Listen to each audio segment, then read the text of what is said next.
പ്രിയപ്പെട്ടവരെ, യേശുക്രിസ്തുവിന്റെ നാമത്തിൽ ഞാൻ നിങ്ങളെ വാഴ്ത്തുന്നു. എങ്ങനെയിരിക്കുന്നു? നന്നായിരിക്കുന്നുവോ? സന്തോഷത്തോടെ ഇരിക്കുന്നുവോ? ആരോഗ്യത്തോടെ ഇരിക്കുന്നുവോ? ആരോഗ്യത്തോടെ ഇരിക്കുവാൻ നാം ഭക്ഷണത്തിൽ ശ്രദ്ധ പതിപ്പിക്കേണ്ടതാണ്. വ്യായാമം ചെയ്യണം, നടക്കണം. അതിരാവിലെ എഴുന്നേറ്റ് 1 മണിക്കൂർ നടന്നാൽ ആരോഗ്യത്തിന് അത് നല്ലതാണെന്ന് ഡോക്ടേഴ്സ് നമ്മെ ഉപദേശിക്കാറുണ്ട്, അല്ലേ? ഇതാണ് ജക്കാർത്ത. ഇന്തോനേഷ്യയുടെ തലസ്ഥാനമായ ജക്കാർത്തയിലെ ഒരു പ്രധാനപ്പെട്ട സ്ഥലമാണിത്. ഇവിടെ കണ്ടോ, ആയിരക്കണക്കിന് ജനങ്ങൾ നടന്നുകൊണ്ടേയിരിക്കുന്നു. എന്റെ പിന്നിലായി വാക്കിംഗ് ചെയ്തുകൊണ്ടിരിക്കുന്നത് നിങ്ങൾ കാണുന്നില്ലേ? സ്ത്രീകളും പുരുഷന്മാരും എല്ലാവരും നടക്കുന്നു. വൃദ്ധന്മാരും യുവജനങ്ങളും എല്ലാവരും നടക്കുന്നുണ്ട്.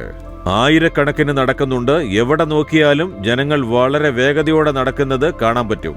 ഇത് വലിയൊരു ഗാർഡനാണ്. എന്തിനു വേണ്ടി? എക്സസൈസ്. നാം ആരോഗ്യമുള്ളവരായിരിക്കണമെങ്കിൽ നാം നടക്കണം എന്ന് പറയുന്നത് കൊണ്ട് നടക്കുന്നു. നമ്മുടെ ശരീരം ആരോഗ്യമുള്ളതായിരിക്കണമെങ്കിൽ നാം നടക്കേണ്ടതാണ്. ഇങ്ങനെയുള്ള എക്സസൈസ് ഒക്കെ ചെയ്യണം. നമ്മുടെ ആത്മാവും ആരോഗ്യമുള്ളതായിരിക്കണം, അല്ലേ? അതാണ് ഏറ്റവും പ്രധാനം.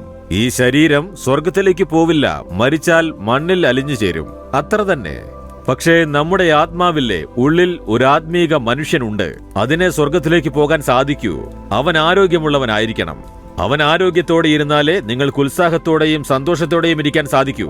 എപ്പോഴും കർത്താവിൽ സന്തോഷിക്കാം. മരണത്തെക്കുറിച്ച് ഭയം ഉണ്ടാവുകയില്ല. മരിച്ചാൽ സ്വർഗത്തിൽ യേശുവോടൊത്തിരിക്കാം. അതിന് ഉള്ളിലെ മനുഷ്യൻ ആരോഗ്യമുള്ളവനായിരിക്കണം. അതിനെന്ത് ചെയ്യും? ശരീരം ആരോഗ്യമുള്ളതായിരിക്കാൻ ഭക്ഷണം കഴിക്കുന്നു, നടക്കുന്നു, എക്സസൈസ് ചെയ്യുന്നു.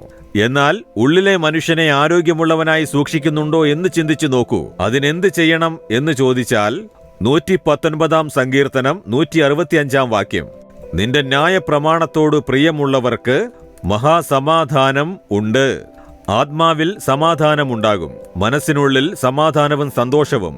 എപ്പോഴും അതാണ് ആരോഗ്യകരമായ ഒരു ആത്മീക ജീവിതം. മാനസിക സന്തോഷവും ആനന്ദവുമില്ലാതെ ഞാൻ പള്ളിയിൽ പോകുന്നു, കാണിക്ക കൊടുക്കുന്നു എന്ന് പറഞ്ഞിട്ട് കാര്യമില്ല. സുവിശേഷത്തെ സ്നേഹിക്കുന്നവർക്ക് മാനസിക സന്തോഷമുണ്ടാകും. ഉള്ളിലെ മനുഷ്യൻ ആരോഗ്യത്തോടിരിക്കണമെങ്കിൽ വേദവചനം എന്ന ആഹാരം, ഇതാണ് നമ്മുടെ ആത്മീക ആഹാരം.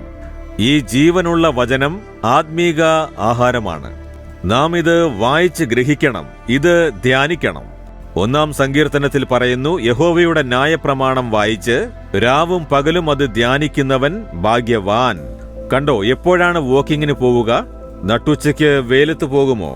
അതിരാവിലെ എഴുന്നേറ്റ് വെയിൽ വരുന്നതിന് മുൻപ് സൂര്യൻ ഉദിക്കുന്ന സമയത്ത് നടക്കാൻ ആരംഭിക്കും, കണ്ടിട്ടില്ലേ? അപ്പോൾ അതിരാവിലെ എഴുന്നേറ്റ് വേദവചനം ധ്യാനിക്കണം.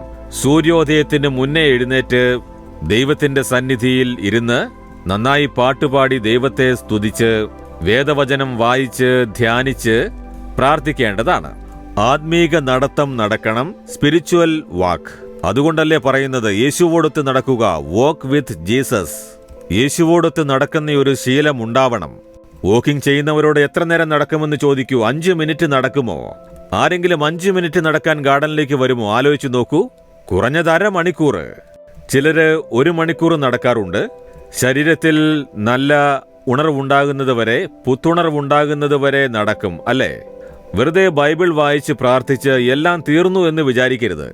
ക്ഷമയോടെ കാത്തിരുന്ന് വചനത്തെ നന്നായി ധ്യാനിച്ച് മുട്ടുകുത്തി നന്നായി പ്രാർത്ഥിച്ച് ഈ വചനത്തെ നന്നായി ഗ്രഹിച്ചുകൊണ്ട് ദൈവസാന്നിധ്യത്തിൽ സന്തോഷത്തോടെ പ്രാർത്ഥിച്ച് ഒരു ദിവസത്തിലേക്ക് കടന്നാൽ എത്ര സന്തോഷമുണ്ടാകുമെന്നറിയാമോ?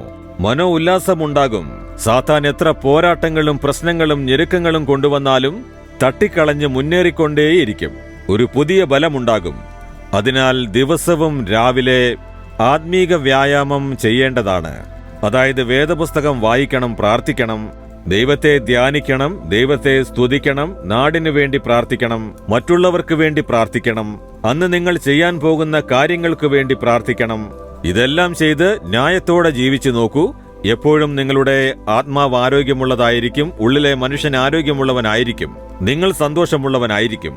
ഒരിക്കൽ ഓട്ടം അവസാനിക്കുമ്പോൾ സ്വർഗത്തിൽ യേശുവോടൊത്തിരിക്കും, ശരിയല്ലേ?